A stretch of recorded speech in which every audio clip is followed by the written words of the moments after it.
Selepas peristiwa perang Hunain, Rasulullah sallallahu alaihi wasallam mendapatkan harta rampasan perang yang banyak. Pasukan Nabi juga waktu itu lumayan banyak. Sebahagian besar adalah berasal dari orang-orang yang baru masuk Islam setelah penaklukan kota Mekkah atau Fathu Mekkah, yang disebut sebagai Muslimatul Fath. Perang Hunain dan perang Hawazin berlangsung 1 tahun setelah peristiwa itu. Maka orang-orang yang baru masuk Islam ini pun ikut dalam pasukan yang Nabi Shallallahu Alaihi Wasallam bawa ke tempat itu, ke negeri Hunain. Ketika Nabi Alaihi Wasallam berhasil menang atas pasukan musuh, harta rampasan perang yang sangat banyak Nabi bagi-bagi. Nabi bagikan kepada mayoritas penduduk kota Mekkah. Setiap orang diberi harta yang sangat banyak. Dan kaum Ansar tidak mendapatkan kecuali sangat sedikit. Hingga akhirnya mereka berkumpul di satu tempat, lalu menyampaikan perasaan mereka satu sama lain. Hingga akhirnya Sa'ad bin Ubadah radhiyallahu anhu, salah seorang sahabat dari kota Madinah yang menjadi wakil untuk mereka, datang bertemu dengan Nabi alaihi salatu wassalam. Katanya, ya Rasulullah, orang-orang Ansar merasa keberatan. Keberatan karena apa? Mereka mengatakan Nabi Shallallahu Alaihi Wasallam sudah kumpul kembali bersama dengan keluarganya di kota Mekkah. Orang-orang Mekkah sudah masuk Islam, para keluarga di kota Mekkah juga sudah masuk Islam.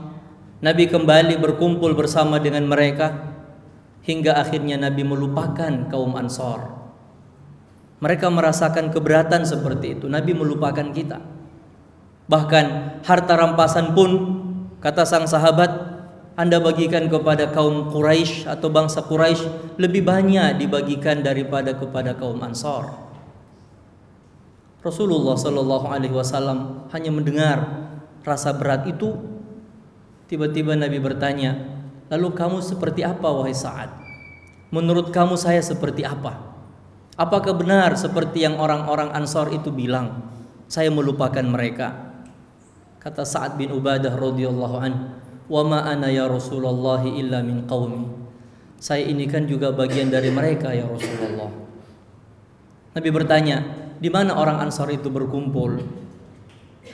Sang sahabat menunjukkan tempatnya, maka Nabi pun ke sana alaihi salatu wassalam. Nabi menjumpai mereka. Nabi tidak mendiamkan. Nabi tidak mendiamkan hal yang sebenarnya kelihatan mungkin bagi sebahagian orang pada waktu itu kecil. Rasa berat, komplain yang dilakukan oleh kaum Ansar, meskipun mereka menjaga adab kesopanan bersama dengan Nabi alaihi salatu wassalam. Mereka tidak protes berlebihan. Mereka juga tidak menuduh Rasulullah sallallahu alaihi wasallam. Mereka hanya merasa sedih karena seakan-akan ditinggalkan oleh Nabi. Tapi Rasulullah sallallahu alaihi wasallam tidak membiarkan percikan kecil seperti itu nanti sedikit demi sedikit akan besar hingga akhirnya merusak dan melukai persaudaraan dan persahabatan yang ada di antara mereka. Nabi datang ke sana, jumpai mereka.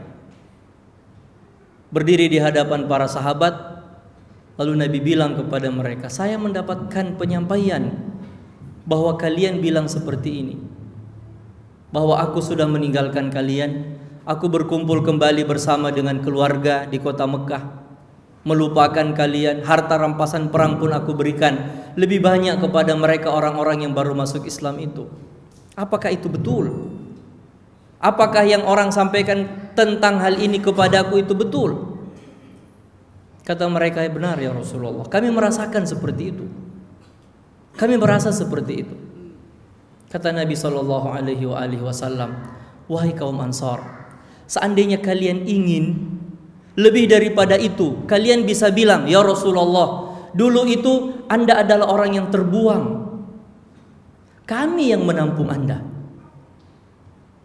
Dulu Anda itu adalah orang miskin, tidak punya apa-apa. Kami yang memberikan kepada Anda harta hingga sekarang ini menjadi orang kaya. Dulu itu Anda tidak punya siapa-siapa. Kamilah yang menolong Anda. Anda datang ke tempat kami yang melindungi dan kami menolong Anda. Kata Nabi SAW, wahai kaum Ansar, kalian berhak untuk mengatakan seperti itu. Dan memang saya seperti itu, kata Nabi. Tetapi ketahuilah wahai kaum Ansar, aku tidak akan pernah meninggalkan kalian, kata Nabi. Kalian bisa berkata seperti itu, namun aku juga bisa bilang bahwa dulu kalian adalah orang-orang yang tersesat, tidak tahu tentang kebenaran, tidak paham apa itu cahaya kebenaran. Tetapi aku datang hingga akhirnya Allah Subhanahu wa taala memberikan hidayah dan petunjuk kepada kalian sampai akhirnya tahu tentang kebenaran itu dan berjalan sampai sekarang di atas kebenaran. Dulu kalian adalah orang yang suka berpecah belah, perang satu sama lain, tidak menjaga hak antara satu dengan lainnya. Lalu aku datang dan Allah Subhanahu wa taala menyatukan kalian. Hati kalian disatukan oleh Allah Subhanahu wa taala. Mulailah kaum Ansar itu sedih. Mulailah mereka menyesal. Betul apa yang Nabi SAW sampaikan seperti itu. Lalu kata Nabi SAW, tidakkah kalian juga mau aku seakan-akan membujuk hati orang-orang yang baru masuk Islam itu dengan harta benda? Aku berikan kepada mereka hewan ternak, aku berikan kepada mereka harta yang banyak, demi agar mereka mau tetap bersama-sama dengan kita di dalam Islam ini. Seakan-akan membujuk mereka supaya tetap dalam Islam, karena iman mereka itu masih baru, iman mereka masih mentah. Mereka lebih cinta kepada dunia daripada seperti kalian cinta kepada iman dan kepada akhirat. Apakah salah aku melakukan seperti itu, kata Nabi SAW. Hingga akhirnya kaum Ansar pun menangis mendengarkan itu dari Nabi SAW. Lalu Nabi mengatakan, "Lau salakan nasu tariqan wa salakal ansaru tariqan la salaktu tariqal ansar." Seandainya orang-orang berjalan di atas satu jalan, kaum Ansar pun berjalan di atas jalan yang lain, aku akan berjalan bersama dengan kaum Ansar. Dan perlu kalian ketahui, kata Nabi, aku tidak akan tinggal di Mekah. Aku akan kembali ke Madinah, pulang kembali bersama dengan kalian sebagai penduduk kota Madinah. Tidakkah kalian bahagia ketika semua orang pulang membawa harta, membawa hewan ternak, membawa ganimah, harta rampasan, kembali ke Mekah, ke rumah mereka masing-masing, tetapi justru kalian pulang membawa Rasulullah Sallallahu Alaihi Wasallam. Nabi membujuk mereka. Nabi menjelaskan tentang hakikat iman kepada mereka. Hingga akhirnya mereka pun sadar, mereka menyesal, dan mereka mengatakan, kami taubat, kami bertaubat, kami beriman hanya kepada Allah, kepada Rasulullah. Ternyata apa yang mereka pendam, apa yang mereka simpan itu adalah hal yang menjadi sebatas prasangka. Dan Rasulullah SAW menjelaskan tentang kebenaran apa yang mereka rasakan itu.